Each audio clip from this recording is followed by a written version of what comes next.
నమస్తే, నేను లక్ష్మీ దుర్గా. వార్తల్లోకి వెళ్లే ముందుగా హెడ్లైన్స్. బీసీ సమగ్ర కుల గణనకు అసెంబ్లీ ఆమోదం. ఆర్మూర్లో కాంగ్రెస్ శ్రేణుల సంబరాలు. ఇంటర్ కళాశాలలో ఘనంగా వీడ్కోలు కార్యక్రమం. మంచి తెలివితేటలతో ముందుకు సాగాలని జిల్లా డిఐఈఓ రఘురాజ్ సూచనలు.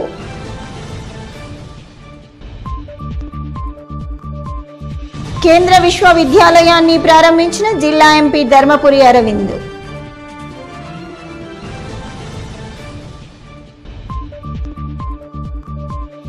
మేడారం జాతర ఏర్పాట్లు, పోలీస్ భద్రతను పరిశీలించిన మంత్రి సీతక్క. నిజామాబాద్ జిల్లా కేంద్రంలోని కిల్లా ప్రాంతంలో మినీ ట్యాంక్ బండ్ను ఆనుకొని నూతనంగా నిర్మించిన కేంద్రీయ విద్యాలయ భవన ప్రారంభోత్సవ కార్యక్రమం అట్టహాసపు ఏర్పాట్ల నడుమ మంగళవారం జరిగింది. ప్రధానమంత్రి నరేంద్ర మోడీ జమ్మూలోని ఐఎంఎం నుండి వర్చువల్ విధానం ద్వారా కేంద్రీయ విద్యాలయ భవనానికి ప్రారంభోత్సవం చేయగా నిజామాబాద్ పార్లమెంట్ సభ్యులు ధర్మపురి అరవింద్, అర్బన్ శాసనసభ్యులు ధన్పాల్ సూర్యనారాయణ, కలెక్టర్ రాజీవ్ గాంధీ హనుమంతు తదితరులు. ఈ సందర్భంగా ఎంపీ అరవింద్ మాట్లాడుతూ ఎంతో ప్రతిష్టాత్మకమైన కేంద్రీయ విద్యాలయాలను ప్రధాని నరేంద్ర మోడీ నేతృత్వంలోని కేంద్ర ప్రభుత్వం దేశమంతటా విస్తరిస్తోందన్నారు. 2014 వరకు రాష్ట్రంలో కేవలం హైదరాబాద్, వరంగల్, ఖమ్మం ఉమ్మడి జిల్లాలోనే కేంద్రీయ విద్యాలయాలు ఉండేవన్నారు. ప్రస్తుతం ప్రతి జిల్లా కేంద్రంతో పాటు బోధన్, మిర్యాలగూడ, మహబూబాబాద్, సిరిసిల్ల వంటి అనేక పట్టణాల్లోనూ కేంద్రీయ విద్యాలయాలు అందుబాటులోకి వచ్చాయని గుర్తు చేశారు. నిజామాబాద్లో 7.5 ఎకరాల విస్తీర్ణంలో 28 కోట్లు వెచ్చిస్తూ అన్ని వసతులతో కేంద్రీయ విద్యాలయ నూతన భవనాన్ని ఏర్పాటు చేసుకోవడం జరిగిందన్నారు.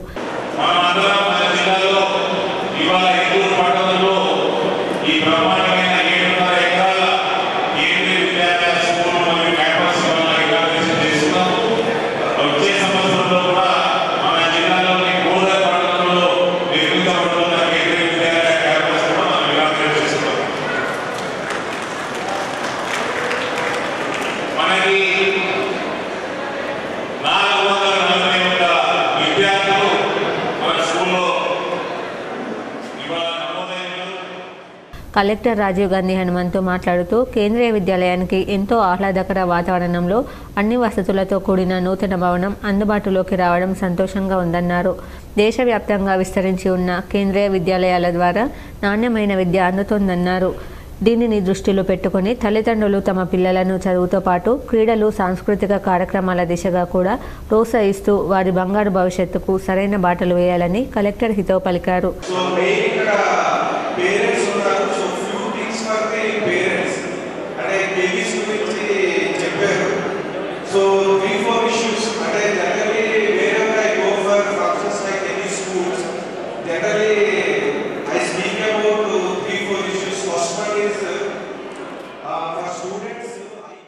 అర్బన్ ఎమ్మెల్యే ధన్పాల్ సూర్యనారాయణ మాట్లాడుతూ కేంద్రీయ విద్యాలయాల్లో చదువుకున్న వారు దేశభక్తిని పుణికి పుచ్చుకుంటారన్నారు.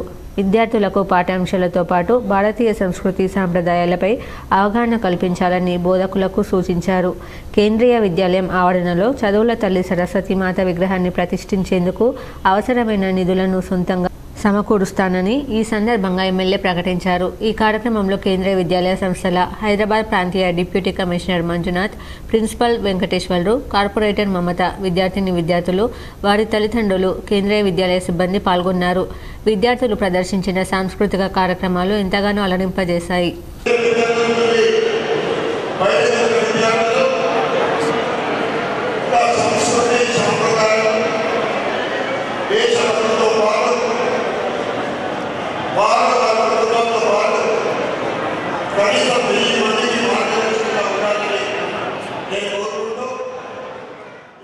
తెలంగాణలో అసలు బీసీలను గత ప్రభుత్వం గుర్తించలేదని, బీసీ సమగ్ర కులగణన వల్ల అందరికీ న్యాయం జరుగుతుందని కాంగ్రెస్ పట్టణ అధ్యక్షుడు సాయిబాబా గౌడ్, బీసీ సెల్ అధ్యక్షుడు దొండి రమణలు అన్నారు. ఆర్మూర్ పట్టణంలోని అంబేద్కర్ చౌరస్తాలో పట్టణ కాంగ్రెస్ ఆధ్వర్యంలో ముఖ్యమంత్రి రేవంత్ రెడ్డి, ఉప ముఖ్యమంత్రి బట్టి విక్రమార్క, బీసీ శాఖ మంత్రి పొన్నం ప్రభాకర్ చిత్రపటాలకు పాలాభిషేకం చేశారు. ఈ సందర్భంగా వారు మాట్లాడుతూ గతంలో 10 సంవత్సరాలు బీఆర్ఎస్ ప్రభుత్వం బీసీలకు ఏ రకంగానూ న్యాయం చేయలేదని అన్నారు. కాంగ్రెస్ ప్రభుత్వం అధికారంలోకి వచ్చిన తర్వాత బీసీల కులగణన చేసి రానున్న పార్లమెంట్ ఎన్నికల్లో కాంగ్రెస్ సత్తా చాటడానికి ప్రభుత్వం అహర్నిశలు పనిచేస్తుందని అన్నారు. అలాగే కాంగ్రెస్ ప్రభుత్వం ఎన్నో సంక్షేమ పథకాలు కూడా ప్రజల్లోకి తీసుకువస్తుందని పేర్కొన్నారు. ఈ కార్యక్రమంలో కాంగ్రెస్ నాయకులు, కార్యకర్తలు తదితరులు ఉన్నారు. సమావేశాల్లో బీసీ కులగణన చట్టాన్ని ప్రవేశపెట్టినందుకు శ్రీ రేవంత్ రెడ్డి గారికి కృతజ్ఞతలు తెలియజేసుకుంటూ దశాబ్ద కాలాల నాటి బీసీల కళ ఈరోజు నెరవేర్చిన కాంగ్రెస్ ప్రభుత్వానికి బీసీలందరూ కూడా, బీసీలే కాదు బీసీ, ఎస్సీ, ఎస్టీ మైనారిటీలందరూ కూడా పార్టీకి అండదండగా ఉండాల్సిన అవసరం ఉంది. ఈ చట్టం వల్ల బీసీ, ఎస్సీ, ఎస్టీలకు దామాషా ప్రకారం వారికి సంక్రమించాల్సిన సామాజిక, ఆర్థిక, ఉద్యోగ అవకాశాలు వారికి అందడమే కాకుండా వారి పూర్తి స్థితిగతుల ప్రణాళికకు అవసరమైనటువంటి అంశాలను రూపొందించడానికి కూడా చాలా సహాయపడుతుంది చట్టం. ఈరోజు రాష్ట్ర వ్యాప్తంగా ఇలా మేము 64 సీట్లు గెలిచినామంటే అది బీసీల వల్లనే అని మీకు చెప్పగలుగుతున్నాం. ఈ రోజుల్లో బీసీలు మరో 14-15 సీట్లు పార్లమెంటు ఎన్నికల్లో మేము 14-15 సీట్లు గెలవబోతున్నాం. ఇదే బిల్లుతోటి ప్రజల్లోకి ఇదే తీసుకెళ్తామని మేము తెలియజేస్తున్నాం. ఈ తీర్మానం గత ప్రభుత్వం 9 సంవత్సరాల నుంచి టీఆర్ఎస్ చేసింది, కానీ బీసీలను పట్టించుకున్న పాపన పోలేదు. ఏ రోజు కూడా బీసీలని చూడలేదు, చిన్న చూపుతోనే చూశారు. మా రేవంత్ రెడ్డి గారు కాంగ్రెస్ పార్టీ వచ్చిన తర్వాత వెంటనే ఈ తీర్మానాన్ని ప్రవేశపెట్టినందుకు మా బీసీల తరఫున వారికి కృతజ్ఞతలు తెలియజేస్తున్నాను. రాష్ట్ర ప్రభుత్వం మేడారం సమ్మక్క సారలమ్మ మహాజాతరను గిరిజన సాంప్రదాయాల నడుమ అంగరంగ వైభవంగా నిర్వహించేందుకు అన్ని ఏర్పాట్లను పూర్తి చేసింది. భక్తులకు ఎటువంటి లోటుపాట్లు జరగదనే సంకల్పంతో రాష్ట్ర ముఖ్యమంత్రి 110 కోట్ల నిధులను మంజూరు చేశారు. తెలంగాణలో మహాకుంభమేళగా ప్రసిద్ధిగాంచిన అతిపెద్ద గిరిజన జాతర 2 ఏళ్లకొకసారి మాఘమాసంలో 4 రోజుల పాటు జరుగుతుంది. ఈ జాతరకు రాష్ట్రం నుండే కాకుండా ఇతర రాష్ట్రాల నుంచి సైతం భక్తులు తండోపతండాలుగా తరలివస్తారు. ప్రతి ఏడాది భక్తుల తాకిడి పెరుగుతూనే ఉంది. ఇప్పటికే 58 లక్షలకు పైగా భక్తులు తల్లులను దర్శించుకున్నారు. ఈ ఏడాది సుమారు 2 కోట్ల మంది తల్లులను దర్శించుకున్నట్లు ప్రాథమిక అంచనా వేశారు. భక్తుల తాకిడికి అనుగుణంగా రాష్ట్ర ప్రభుత్వం ఇప్పటికే అన్ని ఏర్పాట్లు చేసింది. మేడారంలో తాత్కాలిక ఏర్పాట్లతో పాటు ఈ ఏడాది శాశ్వత ఏర్పాట్లపైనే ప్రభుత్వం ప్రత్యేక దృష్టి సారించింది. ఇప్పటికే భక్తులకు వివిధ శాఖల ద్వారా నివాసానికి ఉన్న షెడ్లతో పాటు అదనంగా షెడ్ల నిర్మాణం చేశారు. వరంగల్ నుండి మేడారం మార్గంలో 3 షెడ్లు ఒక్కోటి 1.65 కోట్లతో నిర్మాణం చేపట్టారు. మేడారంలో తల్లుల గద్దెలకు చేరటానికి ముందు రోజు నుంచి తిరిగి వనంలోకి వెళ్లే వరకు భక్తులు 4 రోజుల పాటు గుడారాలు వేసుకొని అమ్మవార్ల సన్నిధిలో ఉండటం ఎప్పటినుండో వస్తున్న ఆనవాయితీ. ఈ మేరకు గుడారాలతో భక్తులు ఇబ్బంది పడకుండా ప్రభుత్వం, జిల్లా యంత్రాంగం ముందు చూపుతో మేడారంలో భక్తులు ఉండేందుకు నివాసానికి ఏర్పాట్లు చేశారు. పాపం వాళ్ళు ఇక్కడ టెంట్ల కిందనో లేకుంటే ఎక్కడో ఇంట్లో అక్కడ ఉండేది. వాళ్ళు పదే చెప్పినటువంటి అంశం, మాకు ఒక షెడ్ కావాలి, మాకు ఒక గద్దెలు కావాలి అని అంటే, మరి ఇక్కడ లక్ష్మీపురంలో పూజారులందరూ కలుసుకొని స్థలం తీసుకున్నారు. మరి కలెక్టర్ గారు, అదేవిధంగా పిఆర్, అదేవిధంగా మేమందరం కలిసి మనకు వచ్చినటువంటి ఏదైతే మేడారం జాతర పనులలో భాగంగా ఈ షెడ్ కూడా నిర్మించి వచ్చేటువంటి పగడిద్దరాజు పూజారులకు విడిది ఉండడం కోసం ఇక్కడ ఏర్పాటు చేయడం జరిగింది. వారు ఈరోజు నైట్ వచ్చి ఇక్కడ పడుకుంటారు. రేపు మళ్ళా పగడిద్దరాజును ఎత్తుకొని గద్దెల కాడికి వస్తారు. సో అందరినీ కూడా మనస్ఫూర్తిగా ఈ సేవలో ఈ 2 సంవత్సరాలకోసం వచ్చేటువంటి ఈ మహాభాగ్యం, మహాఘట్టంలో పాల్గొనండి. జాతరను అందరం కూడా మన తల్లుల జాతర, మనందరి పండుగ, మన రాష్ట్ర పండుగ. రాష్ట్ర ప్రభుత్వం 1996లోనే స్టేట్ ఫెస్టివల్గా ప్రకటించబడింది. కాబట్టి ఈ పండుగను మనం అందరం ఘనంగా నిర్వహించుకుందామని తెలియజేస్తూ అందరికీ సమ్మక్క సారలమ్మ భక్తుల ఆర్మూర్ పట్టణంలోని ప్రభుత్వ బాలికల జూనియర్ కళాశాలలో 2nd ఇయర్ విద్యార్థులకు ఘనంగా వీడ్కోలు కార్యక్రమాన్ని నిర్వహించారు.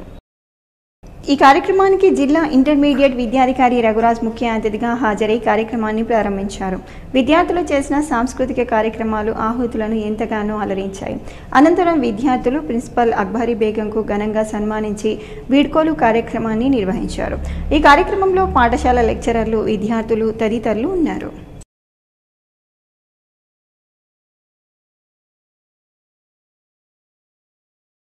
So dear students, intermediate level stage is a turning point of your career. As one journey ends, another begins.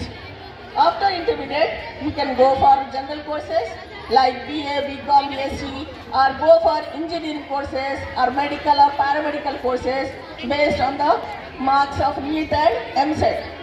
I wish all the students you work hard, get success in the forthcoming examination.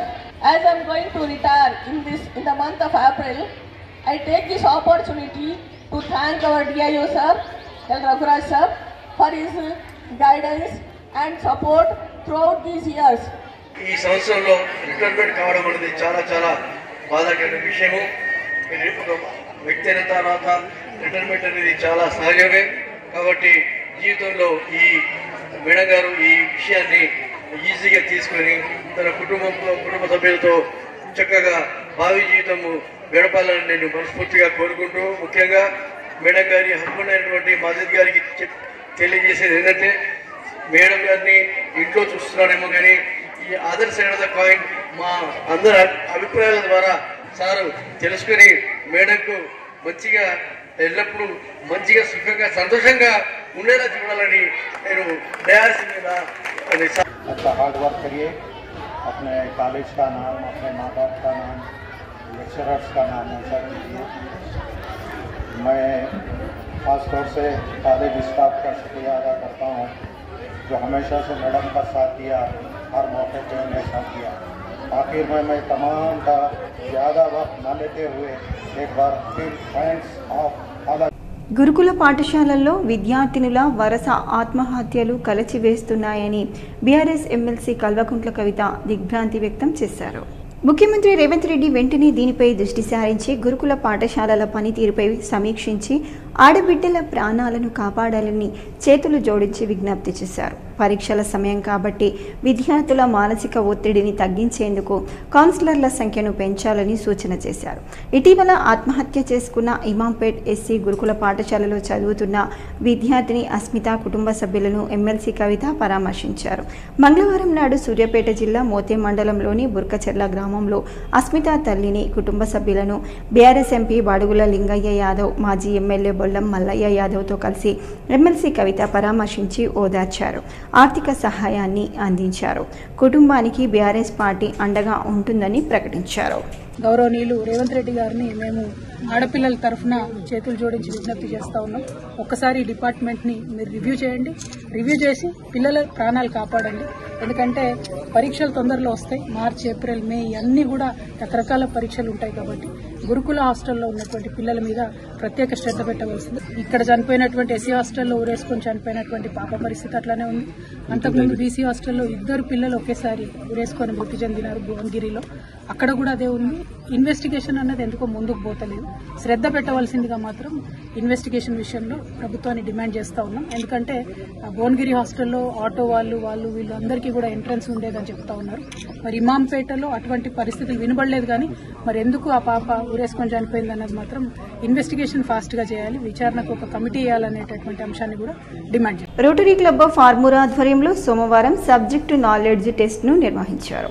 ఈ కార్యక్రమంలో ఆర్మూర్లోని పలు పాఠశాలల విద్యార్థులు పాల్గొన్నారు. ఈ పరీక్షల్లో కాంతి పాఠశాలకు చెందిన అభినయ్ రంగోజీ విజేతగా ప్రకటించారు. మనస్విని, సుజల్ కన్సులేషన్ బహుమతులను సాధించారు. కాంతి హైస్కూల్ ఫౌండర్ కరెస్పాండెంట్ కాంతి గంగారెడ్డి వారి అద్భుతమైన ప్రదర్శనను అభినందించారు. ఇతర విద్యార్థులందరూ దీనిని స్ఫూర్తిగా తీసుకుని భవిష్యత్తులో గొప్ప విజయాలు సాధించాలని కోరారు. ఈ కార్యక్రమంలో రోటరీ ఆర్మూర్ అధ్యక్షుడు పట్వారి గోపీకృష్ణ, మాజీ అధ్యక్షుడు పుష్పాకర్ రావు, కోశాధికారి లక్ష్మీనారాయణ, సెక్రటరీ పట్వారి తులసి తదితరులు ఉన్నారు. పిల్లల్లో ఆత్మస్థైర్యం మరియు విహార విజ్ఞానం నింపడానికి విహారయాత్రలకు తీసుకెళ్లడం జరుగుతుందని లిల్లీపుట్ పాఠశాల కరెస్పాండెంట్ రామకృష్ణ అన్నారు. ఆర్మూర్ పట్టణంలోని యోగేశ్వర కాలనీలో గల లిల్లీపుట్ పాఠశాలకు చెందిన చిన్నారులను పాఠశాల ఆధ్వర్యంలో విహారయాత్రకు తీసుకెళ్లారు. నిజామాబాద్ జిల్లా కేంద్రంలోని సారంగపూర్ హనుమాన్ మందిర్తో పాటు అర్బన్ పార్క్, మరికొన్ని ఆలయాలను చిన్నారులకు చూపించారు. ఈ సందర్భంగా రామకృష్ణ మాట్లాడుతూ విజ్ఞాన విహారయాత్రల వల్ల చిన్నారులకు ఎంతో జ్ఞానం ఏర్పడుతుందని అన్నారు. ఈ కార్యక్రమంలో పాఠశాల ఉపాధ్యాయ బృందం, ఉపాధ్యాయులు, విద్యార్థులు తదితరులు ఉన్నారు. అసెంబ్లీలో బీసీ కులగణన బిల్లుకు ఆమోదం తెలిపినందుకు తెలంగాణ రాష్ట్ర ముఖ్యమంత్రి రేవంత్ రెడ్డి చిత్రపటానికి బాల్కొండ కాంగ్రెస్ నాయకులు పాలాభిషేకం చేశారు. తెలంగాణ శాసనసభ సమావేశాల్లో బీసీ కులగణన బిల్లు ఆమోదం తెలిపినందుకు తెలంగాణ రాష్ట్ర ముఖ్యమంత్రి రేవంత్ రెడ్డి, ఆర్థిక శాఖ మంత్రి మల్లు భట్టి విక్రమార్క, బీసీ సంక్షేమ శాఖ మంత్రి పొన్నం ప్రభాకర్లకు బాల్కొండ మండల కేంద్రంలో కాంగ్రెస్ పార్టీ బీసీ సెల్ ఆధ్వర్యంలో ధన్యవాదాలు తెలుపుతూ వారి చిత్రపటాలకు పాలాభిషేకం చేశారు. ఈ కార్యక్రమంలో బాల్కొండ మండల కాంగ్రెస్ పార్టీ నాయకులు, కార్యకర్తలు పాల్గొన్నారు. భీమ్గల్ పట్టణంలోని మెరీడియన్ ఫంక్షన్ హాల్లో మైనార్టీ రెసిడెన్షియల్ పాఠశాల ఆధ్వర్యంలో 10వ తరగతి విద్యార్థులకు వీడ్కోలు కార్యక్రమాన్ని నిర్వహించారు. ఈ కార్యక్రమానికి మండల విద్యాధికారి స్వామి, పాఠశాల principal Asgar Ali, vice principal Bhuvaneswarlu ముఖ్య అతిథులుగా హాజరయ్యారు. అనంతరం వారు మాట్లాడుతూ విద్య పూర్తి చేసుకుంటున్న సమయంలో ఉజ్వల భవిష్యత్ కోసం మంచి చదువులు చదివి ఉన్నత శిఖరాలకు ఎదగాలని అన్నారు. అలాగే తల్లిదండ్రులను ప్రేమిస్తూ భవిష్యత్ కార్యాచరణ ముందే రూపొందించుకుంటే ఎలాంటి సమస్యలు రావని సూచించారు. ఈ కార్యక్రమంలో పాఠశాల ఉపాధ్యాయ బృందం, విద్యార్థులు పాల్గొన్నారు.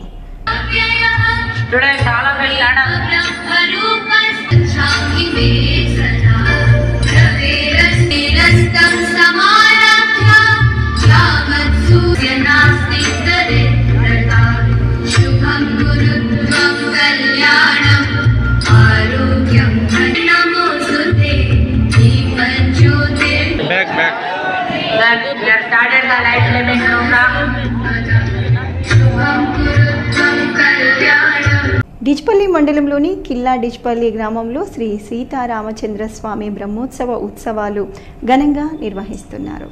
ఈ ఉత్సవాలకు గ్రామాభివృద్ధి కమిటీ, ఆలయ కమిటీ, గ్రామ పంచాయతీ సిబ్బంది మరియు పాలకవర్గం, గ్రామ యూత్ సభ్యులు, గ్రామ ప్రజల సహకారంతో వారం రోజుల పాటు బ్రహ్మోత్సవాలు నిర్వహిస్తున్నామని జంగం శాంతయ్య తెలిపారు. ఫిబ్రవరి 19వ తేదీ సాయంకాలం 6 గంటలకు పుణ్యహవచనం, అంకురార్పణ, అఖండ దీపారాధనతో ప్రారంభమైన బ్రహ్మోత్సవాలు 20వ తేదీ అగ్ని ప్రతిష్ఠ, దేవతా ఆహ్వానం, సాయంకాలం 6 గంటలకు నిత్యహోమం, బలిహరణం, హనుమంత సేవ, 21వ తేదీ మధ్యాహ్నం నిత్యహోమం, బలిహరణం, మధ్యాహ్నం 2 గంటలకు శ్రీ సీతారామచంద్ర స్వామి కళ్యాణ మహోత్సవం, అశ్వసేవ, 22వ తేదీ సాయంకాలం 7 గంటలకు గరుడ సేవ, 23వ తేదీ సాయంకాలం 6 గంటలకు రథోత్సవం, 24వ తేదీ చక్రతీర్థం, స్వామివారి వన విహారానికి వెళ్తారని, జాతర నిర్వహించడం జరుగుతుందని, 25వ తేదీ నాగవెల్లి ద్వాదశ ఆరాధన, ఏకాంత సేవ ఉంటుందని ఆలయ చైర్మన్ జంగం శాంతయ్య తెలిపారు. మండల ప్రజలు ఈ బ్రహ్మోత్సవాల్లో పాల్గొని దేవుని కృపకు పాత్రులు కాగలరని కోరారు. మా యొక్క యువజన సంఘ సభ్యులు గాని, మా గ్రామస్తులు గాని, మా విడిసి సభ్యులు గాని అందరూ స్వచ్ఛందంగా పాల్గొని ఇటు కార్యక్రమం విజయవంతం చేస్తారు. మా తరపున, మా కమిటీ తరపున అందరికీ కూడా మేము కృతజ్ఞతలు తెలియజేస్తున్నాము. అదే విధంగా మీ ద్వారా మేము జిల్లా ప్రజలను కూడా కోరుతున్నాం ఏంటంటే ఇటు బ్రహ్మోత్సవ కార్యక్రమంలో పెద్ద ఎత్తున అందరూ కూడా పాల్గొని ఆ యొక్క శ్రీరామచంద్రుడి పాత్రకు అతని ఆశీర్వాదం తీసుకోగలరని కూడా మేము కోరుతా ఉన్నాము. మీడియా మిత్రులు కూడా ఇటు కార్యక్రమాన్ని మన జిల్లా మొత్తంకు వ్యాప్తి చెందే విధంగా మీ సహకారం కూడా ఉండాలని చెప్పేసి కోరుతా ఉన్నాము.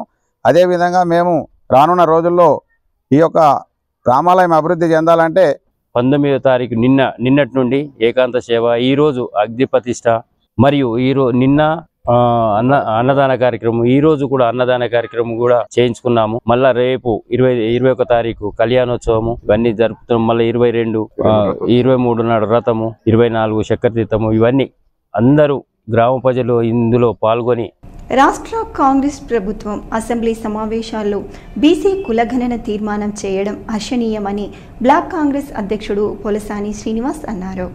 డిచ్పల్లి రైల్వే స్టేషన్ ఎదుట CM Revanth, deputy CM Mallu Bhatti Vikramarka, BC సంక్షేమ శాఖ మంత్రి పొన్నం ప్రభాకర్ చిత్రపటాలకు పాల అభిషేకం కార్యక్రమంలో ముఖ్య అతిథిగా బ్లాక్ కాంగ్రెస్ అధ్యక్షుడు పొలసాని శ్రీనివాస్, కాంగ్రెస్ సీనియర్ నాయకుడు కంచెటి గంగాధర్ హాజరయ్యారు. ఆయనతో పాటు ఓబీసీ సెల్ మండల అధ్యక్షుడు మస్పెద్ది రాజన్న, ఓబీసీ సెల్ జిల్లా కార్యదర్శి శ్రీనివాస్ గౌడ్లు పాల్గొన్నారు. ఈ సందర్భంగా చిత్రపటాలకు పాలాభిషేకం నిర్వహించి ధన్యవాదాలు తెలిపారు. ఈ సందర్భంగా పొలసాని శ్రీనివాస్ మాట్లాడుతూ బీసీ కులగణన బీసీలకు ఎంతో ఉపయోగకరంగా ఉంటుందని అన్నారు. కాంగ్రెస్ ప్రభుత్వం అన్ని వర్గాల వారికి సమన్యాయం చేస్తుందని, ముఖ్యమంత్రి రేవంత్ రెడ్డి బీసీ సంక్షేమ శాఖ మంత్రి పొన్నం ప్రభాకర్తోనే బీసీ కులగణన సాధ్యమవుతుందని అన్నారు. కేంద్రం కూడా దీనికి ఆమోదం తెలిపితే బీసీ రిజర్వేషన్లు పెరిగే అవకాశాలు ఉంటాయని అన్నారు. ఈ సందర్భంగా కంచెట్టి గంగాధర్ మాట్లాడుతూ బీసీల సంక్షేమం కోరే ప్రభుత్వం కాంగ్రెస్ ప్రభుత్వమని, ప్రభుత్వం చిత్తశుద్ధితో ప్రజలకు మెరుగైన పరిపాలన అందిస్తుందని, Congress party BC, SC, ST, minority కులమతాలకు అతీతంగా రాష్ట్ర ముఖ్యమంత్రి రేవంత్ రెడ్డి ఆధ్వర్యంలో శాసనసభ్యులు డాక్టర్ భూపత్ రెడ్డి సహకారంతో రూరల్ నియోజకవర్గం ముందుకు కొనసాగుతుందని ఆయన తెలియజేశారు. ఎస్సీ, ఎస్టీ, బీసీ అన్ని అధ్యక్షుల వారి సహకారంతో వారి ఆధ్వర్యంలో పాలాభిషేకం చేయడం సంతోషము.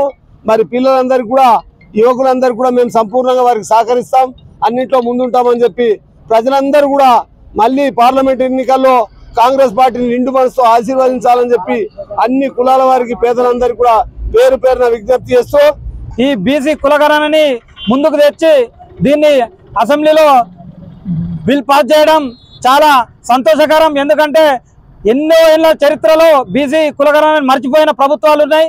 ఈ రోజు రేవంత్ రెడ్డి గారు దాన్ని ముందుకు తీసుకొచ్చి మా బీసీలకు కులగణన చేయడం చాలా సంతోషకరం. వాళ్ళకు ధన్యవాదాలు తెలుపుతున్నాము. అలాగే మా యొక్క ఎమ్మెల్యే గారికి, మహేష్ కుమార్ గౌడ్ గారికి, పొన్నం ప్రభాకర్ గారికి, మన బట్టి విక్రమార్క గారికి ధన్యవాదాలు తెలుపుతూ ఈరోజు డిచ్పల్లి మండల్లో హెడ్ క్వార్టర్లో పాలాభిషేకం చేయడం జరిగింది. అనారోగ్యంతో మృతి చెందిన యాచకురాలికి ఇందూరు యువత స్వచ్ఛంద సేవా సంస్థ అంత్యక్రియలు నిర్వహించారు.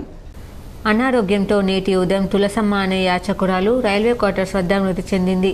అప్పటికే ఆమె ముఖమంతా చీమలు, పురుగులు పట్టి ఉన్నాయి. మరణించిన యాచకురాలికి భర్త ఉండడం, తాను యాచకుడు కావడంతో అంత్యక్రియలు తన భార్యకు చేయలేని పరిస్థితి ఉందని, వృద్ధాపంతో ఏ పని చేసుకోలేకున్నానని, అనాథులుగా రోడ్లపై ఉంటున్నామని, అంత్యక్రియలు చేయలేని స్థితిలో ఉన్నానని 3వ ఠాణా ఎస్ఐ ప్రవీణ్ని కోరగా వెంటనే 3వ ఠాణా ఎస్ఐ ప్రవీణ్ ఇందూరు యువత స్వచ్ఛంద సేవా సంస్థ ద్వారా అంత్యక్రియలు నిర్వహించామని కోరడం, వారి పరిస్థితిని వివరించడం జరిగింది.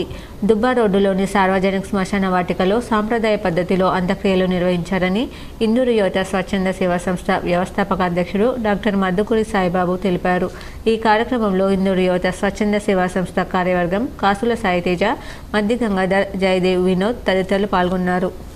సైబర్ వారియర్స్ అవగాహన కార్యక్రమంలో పోలీస్ కమిషనర్ కల్మేశ్వర్ పాల్గొన్నారు. సైబర్ నేరాల గురించి ఓట్ ఆన్ హోల్డ్ కేసులలో స్టాండర్డ్ ఆపరేషన్ ప్రొసీజర్ ఏ విధంగా ఉండాలో టీఎస్సీఎస్బీ డైరెక్టర్ శీఖా గోయల్ ఆదేశాల మేరకు నిజామాబాద్ పోలీస్ కమిషనరేట్ పరిధిలోని నిజామాబాద్ ఆర్మూర్ బోధన్ డివిజన్ పరిధిలోని అన్ని పోలీస్ స్టేషన్ యందు విధులు నిర్వహించే సైబర్ వారియర్స్ సిబ్బందికి అవగాహన కార్యక్రమం నిర్వహించగా ముఖ్య అతిథులుగా నిజామాబాద్ పోలీస్ కమిషనర్ కల్మేశ్వర్ సింగినవార్ హాజరయ్యారు. ఈ సందర్భంగా పోలీస్ కమిషనర్ మాట్లాడుతూ ప్రతి పోలీస్ స్టేషన్కు సైబర్ నేరానికి సంబంధించిన దరఖాస్తు రాగానే వెంటనే స్పందించి కేసు నమోదు చేయాలని, ఫిర్యాదుకి సంబంధించిన పూర్తి వివరాలు తెలుసుకొని బ్యాంక్ అకౌంట్ నంబర్, ఎలాంటి సైబర్ నేరం జరిగింది, ఏ నెంబర్ నుండి ఫోన్ వచ్చింది, ఫిర్యాదుకి సంబంధించిన ఫోన్ నంబర్, ఈమెయిల్ ఐడి తదితర అంశాలు ఎఫ్ఐఆర్ యందు నిక్షిప్తం చేయాలని సూచించారు.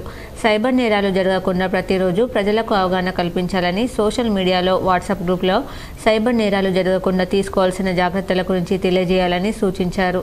సైబర్ క్రైమ్ ద్వారా ఆర్థికంగా నష్టపోయిన బాధితులు ముందుగా నేషనల్ క్రైమ్ విభాగం హెల్ప్ లైన్ నంబర్ 1930 సమాచారం అందజేయడం ద్వారా బాధితులకు సత్వరమే అందించే న్యాయంపై పోలీస్ స్టేషన్ అధికారులు ప్రజలలో అవగాహన కల్పించాలని సూచించారు.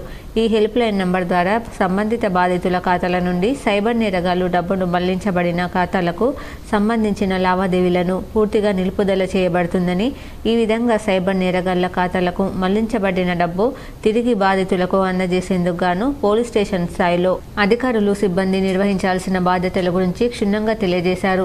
బాధితులు నష్టపోయిన డబ్బు తిరిగి బాధితులకు వచ్చేందుకు పోలీస్ అధికారులు జరపాల్సిన ఉత్తర ప్రత్యుత్తరాలకు సంబంధించి అంశాలతో పాటు WhatsApp, Facebook, Instagram, YouTube, Twitter లాంటి సామాజిక మాధ్యమాల వేదికగా సైబర్ మోసాలకు సంబంధించి నమోదైన కేసుల్లో సైబర్ నేరగాళ్లను గుర్తించడంతో పాటు బాధితులకు న్యాయం చేయడంలో స్టేషన్ పరిధిలో ముందస్తుగా తీసుకోవాల్సిన జాగ్రత్తల గురించి తెలియజేశారు.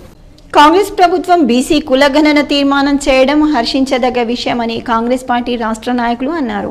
మాక్లూరు మండల కేంద్రంలో బీసీ కులగణన అసెంబ్లీ తీర్మానం చేసినందుకు సీఎం రేవంత్ రెడ్డి బీసీ కులాలు ఎప్పటికీ రుణపడి ఉంటామని అన్నారు. గత ప్రభుత్వాలు బీసీ వాడుకున్నారని, బీసీలను రాజకీయంగా వాడుకున్నారు తప్ప బీసీలకు ఎలాంటి న్యాయం చేయలేదని వారు అన్నారు. ఈ కార్యక్రమంలో ఓబీసీ మండల అధ్యక్షుడు రొడ్డ భాస్కర్, రాజేశ్వర్, జిల్లా కార్యదర్శి గంగోడి రవీందర్, ప్రవీణ్, కాంగ్రెస్ మండల అధ్యక్షులు డాక్టర్ రవి, నాయకులు గోపాల్ నాగేష్, సొసైటీ చైర్మన్ బురోల్ల అశోక్, కాంగ్రెస్ నాయకులు పాల్గొన్నారు. బీసీ గణన బిల్లు శాసనసభలో ముఖ్యమంత్రి రేవంత్ రెడ్డి గారు మరి ముఖ్యంగా కాంగ్రెస్ పార్టీ ప్రవేశపెట్టినందుకు ధన్యవాదాలు తెలిపే కార్యక్రమం ఈ యొక్క కార్యక్రమం మాట్లూరు మండలం ఓబీసీ మండల కమిటీ తరఫున మండలం తరఫున వారికి పాలాభిషేకం చేయడం జరుగుతున్నది. ఇన్ని రోజులు 60 సంవత్సరాల చరిత్రలో ఎవరు చేయనటువంటి ఈ బీసీ గణన బిల్లు మొట్టమొదటిసారిగా ఈ కాంగ్రెస్ పార్టీ అధికారంలోకి వచ్చినాక 100 రోజుల లోపలనే. వార్తలు ముగించే ముందు హెడ్లైన్స్ మరోసారి. బీసీ సమగ్ర కుల గణనకు అసెంబ్లీ ఆమోదం. ఆర్మూర్లో కాంగ్రెస్ శ్రేణుల సంబరాలు. ఇంటర్ కళాశాలలో ఘనంగా వీడ్కోలు కార్యక్రమం. మంచి తెలివితేటలతో ముందుకు సాగాలని జిల్లా డిఐఈఓ రఘురాజ్ సూచనలు.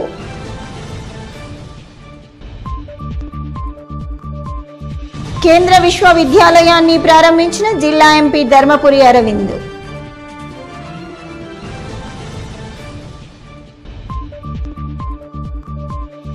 మేడారం జాతర ఏర్పాట్లు, పోలీస్ భద్రతను పరిశీలించిన మంత్రి సీతక్క.